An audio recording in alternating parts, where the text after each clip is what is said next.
Salut. Bon, j'espère que vous allez bien. Aujourd'hui, on se retrouve donc pour une partie 2 pour la Golf 2 Turbo Diesel. Pardon, je suis un peu malade. Donc là, on a été action. Donc, je vais vous sortir ce que j'ai acheté. J'ai acheté une boîte de forêt. Alors même si c'est de la merde, hein, c'est même peut-être bien de la merde, hein, mais j'en ai pas. Enfin, j'en ai pas. Si, j'en ai pas. Si, j'en ai un, mais c'est pour les rivets de plaques. Bon, ça n'a rien à voir, c'est un truc de guirlande parce que c'est bientôt Noël. Alors, ça, donc c'est du vernis.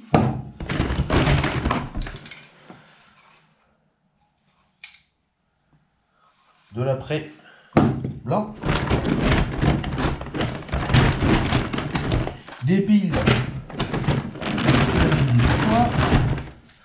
un maillet,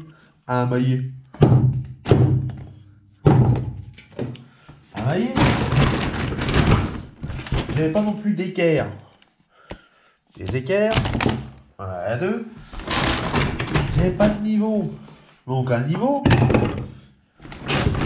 Et c'est là où on fait le petit coucou à un collègue youtubeur coupable. Donc, je décalabrais, je mets ça en place. Ceci est le Super Fine de chez Action, donc un super dégraissant. Qu'utilise coupable. Ça tombe bien. Sur la Golf 2 là, le compartiment moteur est quand même bien dégueulasse. Hein, on va pas se mentir. C'est quand même bien dégueu. Et donc on va en profiter, là tant que ça roule pas, de le nettoyer. Et surtout, on va faire d'autres choses. Je vous laisse voir ça, pardon, pas français. Voir ça tout de suite. A tout de suite. Bon, vous la reconnaissez, vous avez vu un petit épisode où je suis en train de la sauver un petit peu. Donc là j'ai démonté le pare-choc, parce que je voulais mettre des gros pare-chocs. Mais finalement non, donc on va remettre le pare-choc avec la petite grille en bas, la petite lamette qui va bien. À l'arrière j'ai mis les pare-chocs arrière. J'ai mis le pare-choc arrière en gros pare-choc. Moi j'aime bien, celui va bien. Mais à l'avant c'est une tannée. Ceux qui suivent mes stories Instagram, vous avez vu que j'ai eu un petit souci avec celle-là. C'est-à-dire que quand j'ai fini la vidéo et j'avais tout remonté, j'ai dit, on est dimanche, j'ai passé 2 jours à la nettoyer et la récurer. Je vais la rouler. Parce que bon, à un moment donné, t'as envie de la rouler quand tu passes 2 jours comme ça dessus. Et je vais pas vous raconter l'anecdote maintenant. Voilà le problème. Donc effectivement, le roulement, il a pris son indépendance. Mais il y a aussi, ça a pris feu. Donc on va tout démonter pour voir. Donc la partie clé à choc et on y va.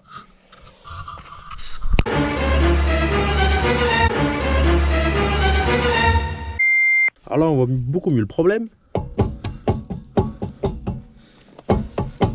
Donc là il s'est passé un truc. Donc oui, effectivement j'étais en train de perdre la roue. Putain enculé. Donc là on va défaire le petit clip long, cette petite truc de merde là. Là, normalement.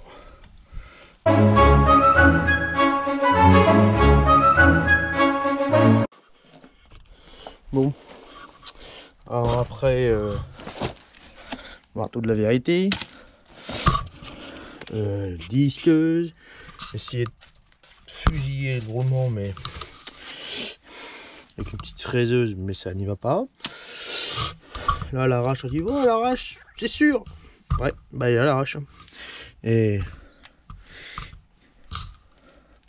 il est tendu là. Je te dis que t'es tendu, t'es tendu. C'est pas entendu, je suis pas tendu. Je dis t'es tendu, Natacha. C'est tout. Bon. Mais on va continuer à taper dessus. Hein? Donc là on est plusieurs heures après. Oh, en train de tourner là.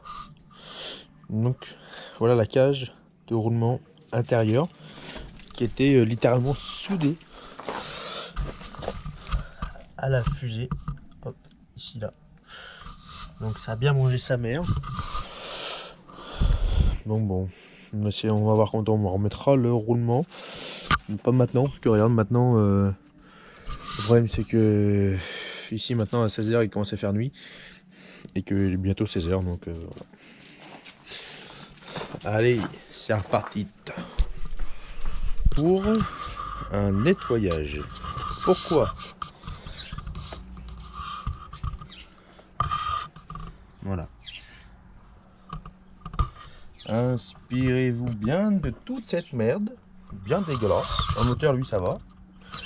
C'est poussiéreux, mais ça va. Mais le reste, tu vois, est quand même bien dégueu.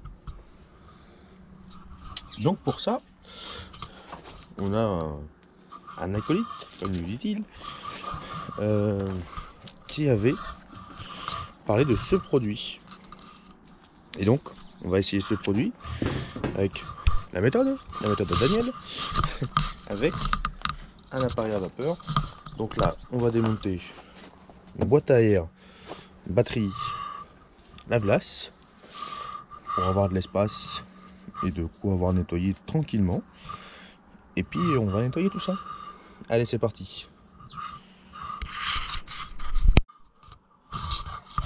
Alors, donc après bon, une petite heure, voilà. Ah là, ça terre pas en noir, donc malheureusement je peux pas le revoir ça. Voilà, ça terre pas un peu comme des salauds. J'en ai profité pour faire là, parce que c'était plein de mousse, plein pourri, bah comme là en fait. Ouais, c'était tout pourri comme ça là. Bon. Donc là j'ai démonté le support de lave-glace quand j'ai repeint en noir. Les prochaines étapes, c'est de défaire le cache culbuteur, de le repeindre une petite couleur, mais je vais pas vous le dire, il faudra rester. C'est de remettre une plaque là anti-pluie, parce que bon bah ça pleut dedans. Elle, le capot est ouvert parce que la batterie elle a pris son indépendance, hein, ça arrive. Et ça, essayer de retrouver un truc là, parce que ces tuyaux bleus de lave-glace là, franchement, quelle horreur, mais quelle horreur. Mais bref, ça, ce sera pas mal, hein. Allez, c'est parti. Et donc, du coup, l'astuce entre guillemets coupable avec ça et le Karcher, ça marche hyper bien. Et en plus, on peut prendre du nettoyant frein, c'est pas mal. Le combo fait que voilà, la cire là qui était là, elle est quand même bien partie. Il en reste encore 2-3 traces, mais bon, là, c'est pas du sunshine, c'est juste pour que ça fasse propre. Donc ça ira très bien. Et le chenille est là-bas. Là. Regarde-le. Oh, viens dire bonjour. Viens. Regarde. Tili. Ça va la Juju? Regarde là.